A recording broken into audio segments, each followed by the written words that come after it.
வணக்கம். இன்னைக்கு நாள் எப்படி போச்சுன்னு சொல்லிட்டு பார்க்கலாம். காலையில இருந்து குளிச்சுட்டு கிளம்பிட்டு எனக்கு வந்து சிம்பிளாக தான் வேணும். கத்திரிக்காய் உருளைக்கிழங்கு முருங்கைக்காய்லாம் போட்டு வந்து தொக்கு மாதிரி பண்ணிட்டு அப்பளம் வறுத்து கொடுத்து கட்டி அமைச்சிட்டேன். ரூபேஷ்க்கு அது பிடிக்கும். சரி அப்படியே செஞ்சிடலான்ட்டு. இப்போ நான் சொல்கிற விஷயம் யாரெல்லாம் கனெக்ட் பண்ணிக்க முடியுதுன்னு பாருங்கள். எத்தனை பேர் வந்து வாடகை வீடோ அது சொந்த வீடோ ஒரு சூழ்நிலையில் இருந்திருப்பீங்க.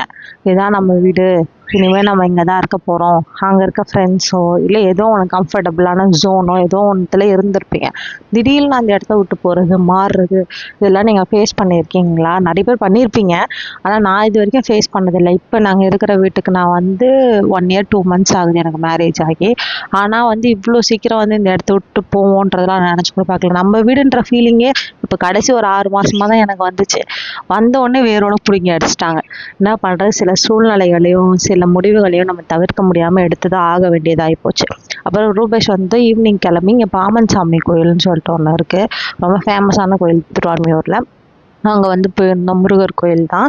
நல்லா இருந்துச்சு. ரொம்ப மனசுக்கு நிம்மதியாக இருந்துச்சு. போயிட்டு பட்டையை போட்டுட்டு பிரசாதம் கிடச்சிச்சு முருகர் அருளால் சாப்பிட்டுட்டு வரும்போது கேபிஎன் போயிருந்தோம்.